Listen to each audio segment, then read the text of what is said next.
actually what he talked about, I am going to say. So thank you, ladies and gentlemen, friends.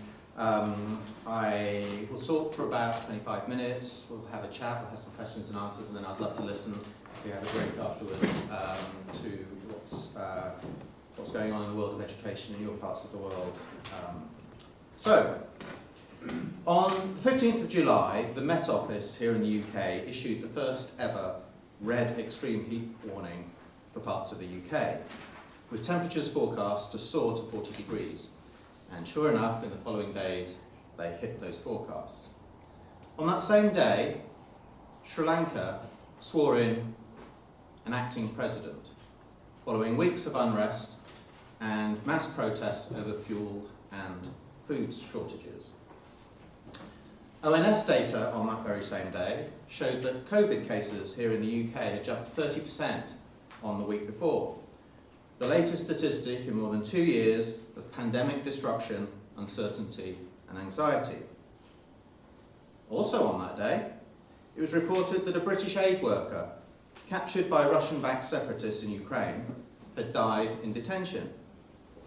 He'd been taken prisoner while reportedly trying to conduct a humanitarian rescue mission. Now, there wasn't anything particularly special about July 15th, and as Newsdays goes, sadly it's pretty typical of the world we live in. It just happened to be the day that I sat down and started thinking about preparing for this speech.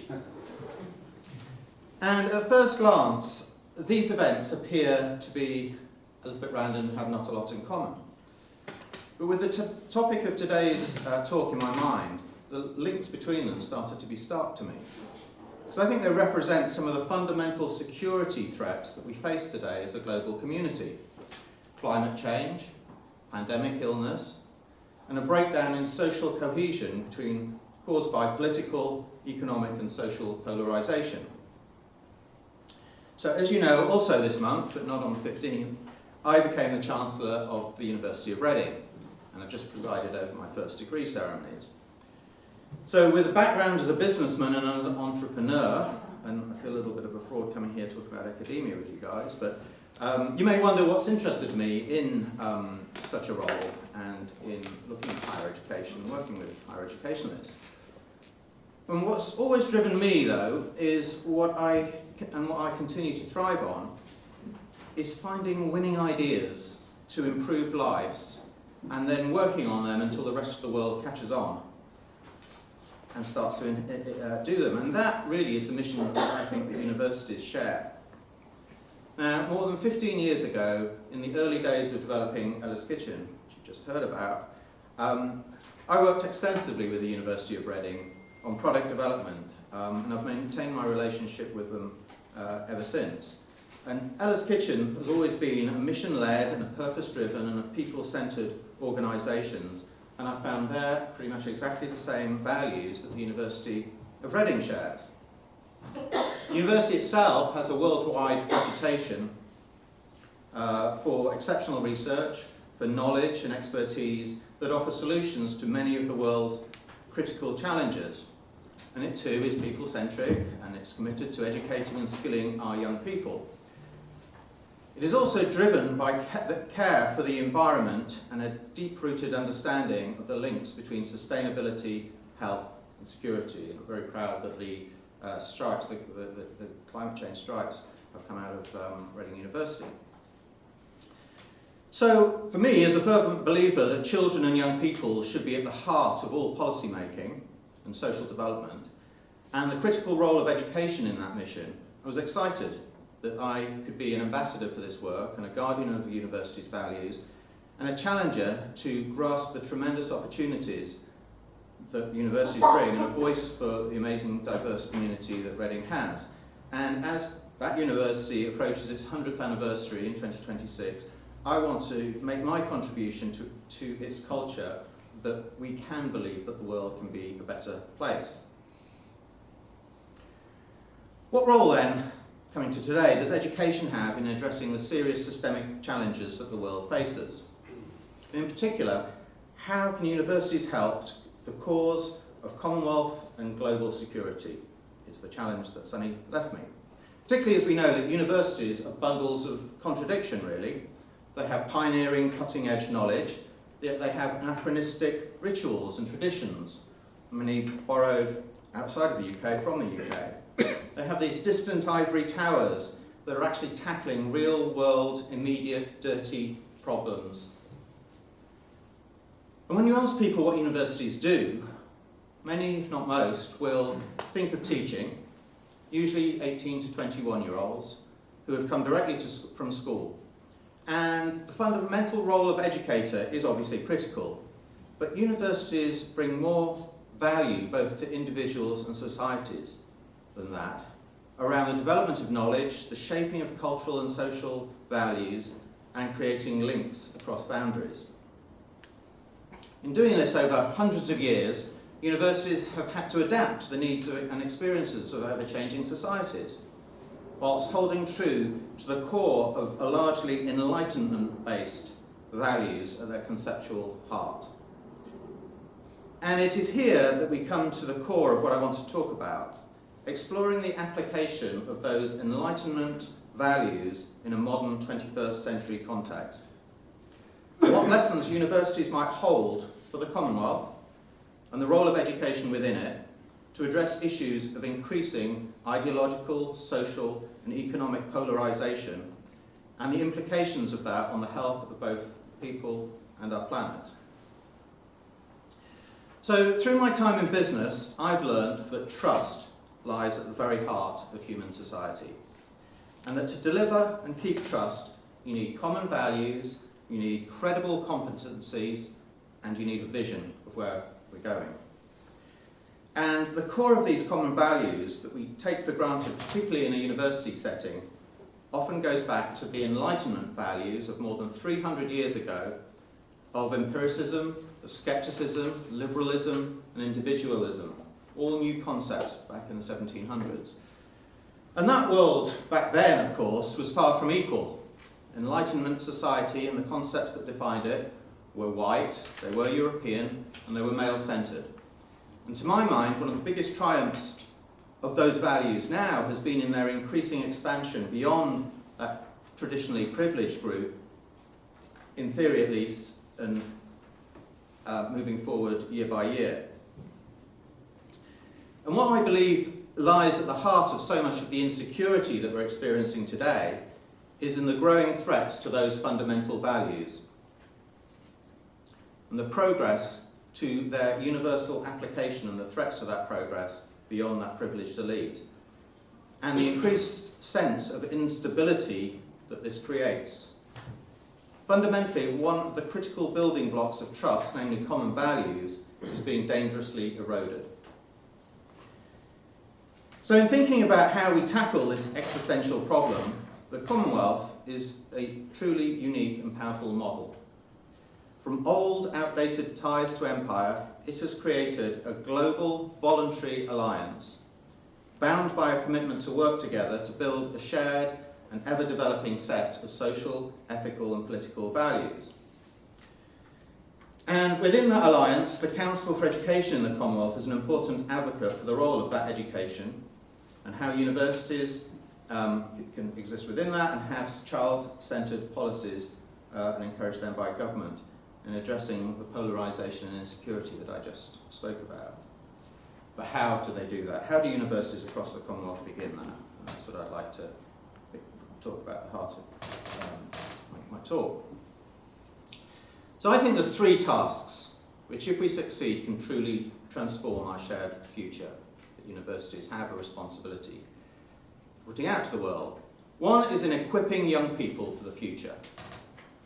Two is in developing and sharing skills and knowledge. And three is in defending free expression and the exchange of ideas.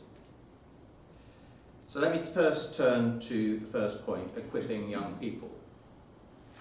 Over the last 100 years or so, we've seen the rapid expansion in many countries around the world of the provision of post-school education to young people.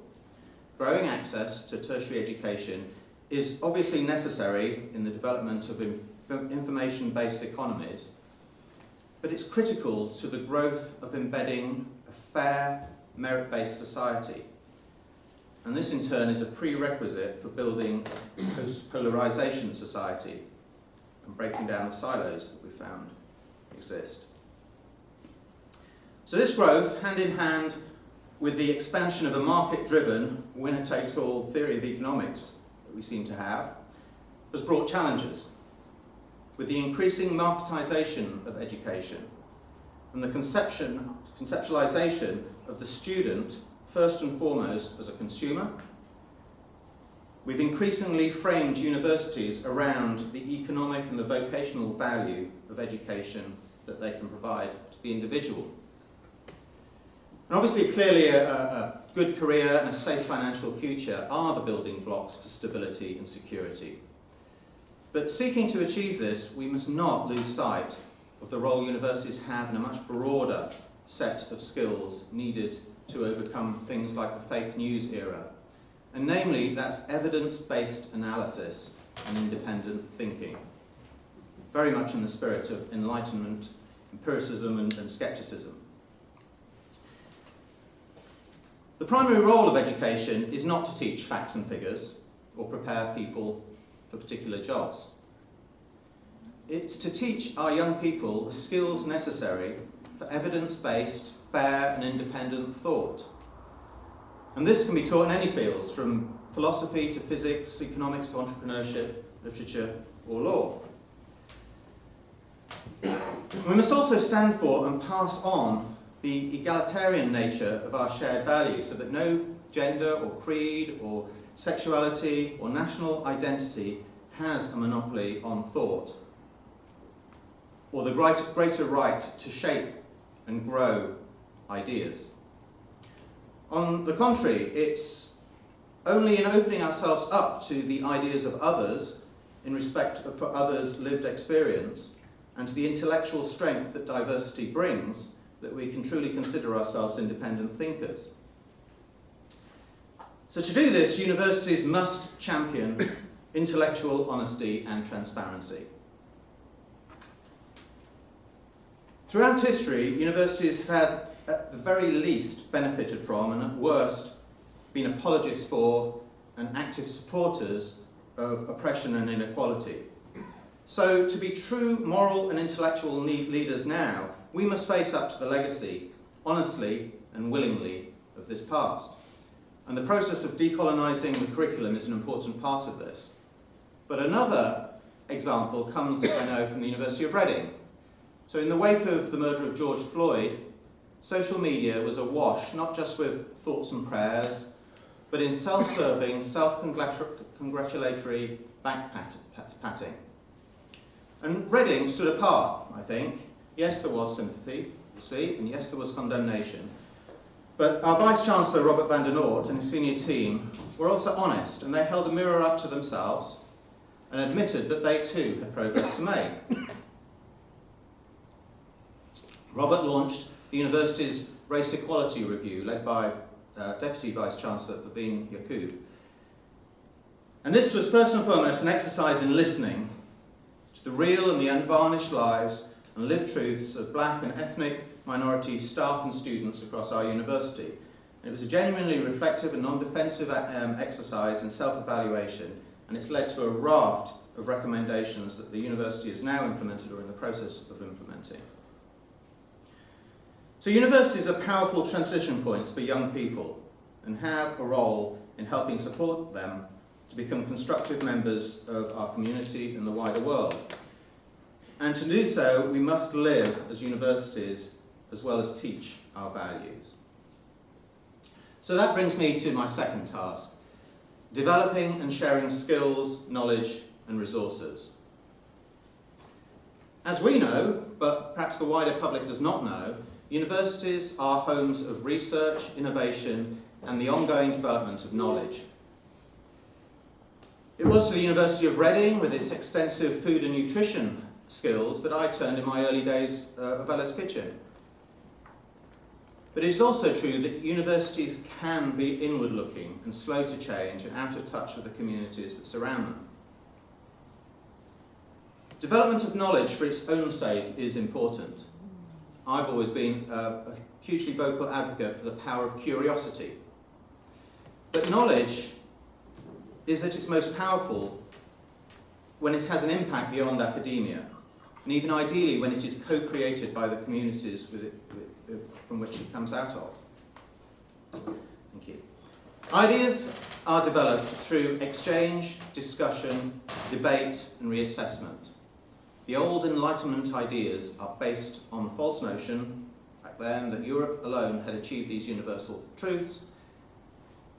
And they've gained power as we've realised not only the importance of their universal application, but also that they can be challenged, they can be strengthened and expanded by those outside of the privileged elite that created them. And so as we look to our 21st century educational networks that can provide a global way of sharing and exchanging ideas and of learning from each other, Europe and the UK have much to learn from the rest of the world, I think.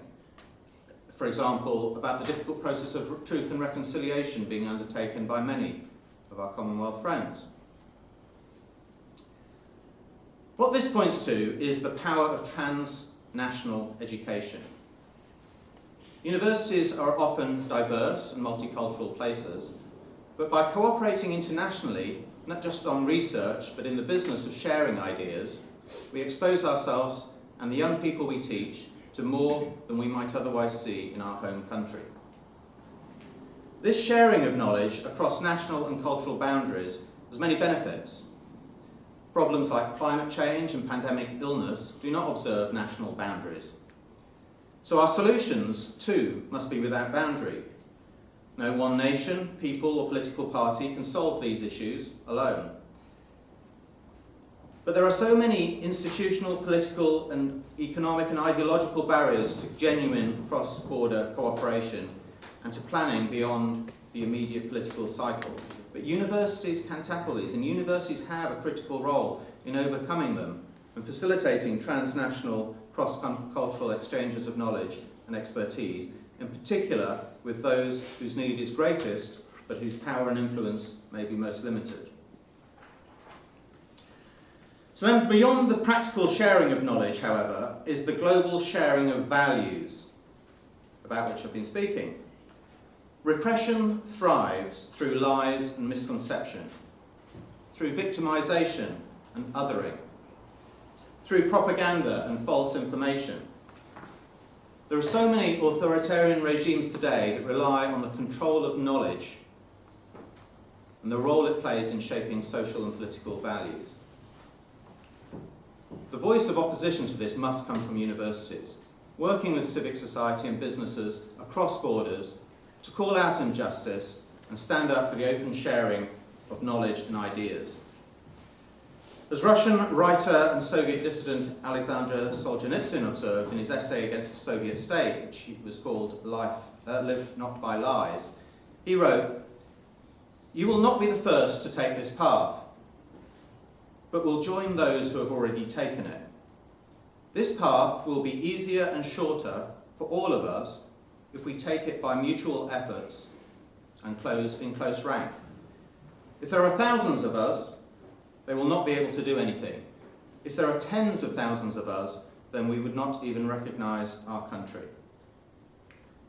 And this leads me to my third task, for universities to hold their ground as bastions of free expression and academic freedom. At the heart of our role in confronting fake news, challenging polarisation and solving global problems, is our ability to share ideas, our fundamental freedom of expression. The protection and propagation of this freedom requires more than just lip service. We must commit ourselves to it, even where it is uncomfortable or challenging. In fact, particularly where it is uncomfortable and challenging. By shutting down rather than challenging ideas we find unpalatable, we create dogma, not truth. So much of public debate today is characterised by vicious, one-sided polemic. We suffer most from the lack of open middle ground where people can genuinely debate ideas. We increasingly pride ourselves as a society on unwavering, unquestioning, unnuanced defence of ideology, and this response to different views isn't debate, it's not engagement or empathy, and the outcome is trolling, dehumanisation, and even violence. So university campuses are often the places where new ideas emerge, out of debate, challenge and disagreement, not out of echo chambers. Think of the opposition to the Vietnam War that came out of the US universities, or more recently, opposition to the Ukrainian invasion by Russian academics and students. In making this commitment, though, we must not unthinkingly fall into this same intolerance and intransigence that we criticise. In this, I'm not making just another soundbite. I'm not making an apology for single-minded ideology dressed up in the garb of freedom. Our determination that freedom of expression must thrive on our campuses must come from genuine commitment, not the kind of culture wars often touted by political elites, driven by populism that embeds rather than challenges polarisation. We as universities must ensure we create safe spaces and opportunities for all in a university community to challenge ourselves and our allies as much, if not more, than those with whom we disagree. I don't claim to be an expert in enlightenment or a scholar in that area. Or what I've explored today is novel or unique in any way. But what I want to do, however, is to create a genuine call to action, to you, to us, to us all. Because we as educators and committed supporters of this enlightenment model can no longer afford to see ourselves as neutral. It behoves us to live and to operate our educational institutions in a way that isn't just true, but also advocates those values. And not just how we educate our young people, but how we, and when their time comes, they, operate all the key institutions of society, whether it's in education or government or in business. These are not conversations that should only take place in forums like this. They must take place in boardrooms, in school governor meetings, in Westminster and Whitehall and all the town halls across the Commonwealth, over family dinner tables and over pints in the pub. Because, in short, I don't think we can sit on the social and political fence any longer, and especially those of us involved in education going forward. So, crucially, I'm not, and absolutely not, advocating that universities align with a political party or an ideology. We must very much oppose that. We must speak truth to power, no matter what colour rosette that power wears. We must actively encourage debate and use our convening power to facilitate those exchanges. This is more than a simple marketplace of ideas, although John Stuart Mill was right when he said that without challenge, ideas calcify into dogma.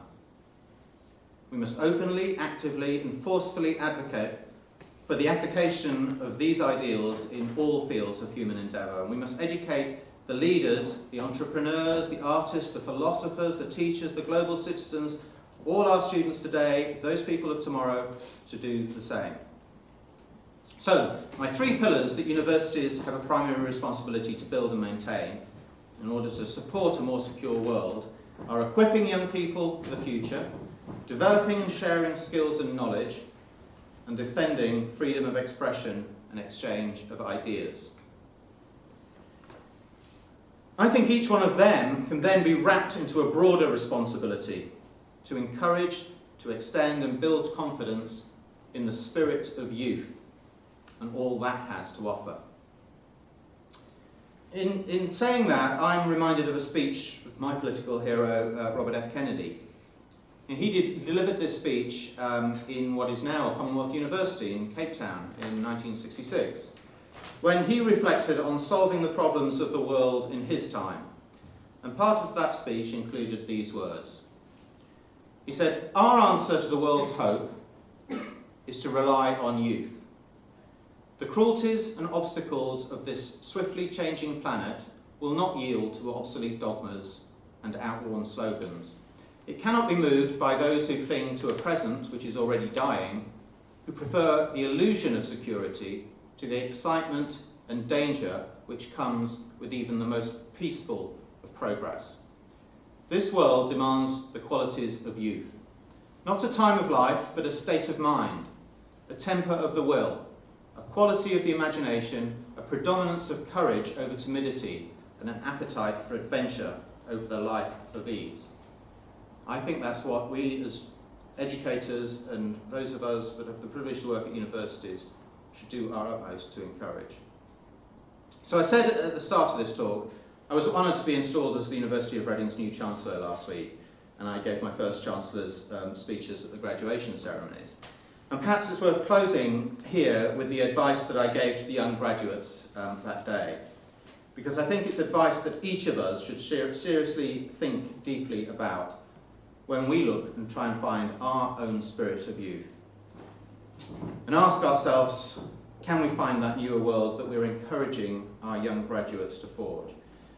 So I said to them, graduation is, in a way, the tradition of a rite of passage into your adult life.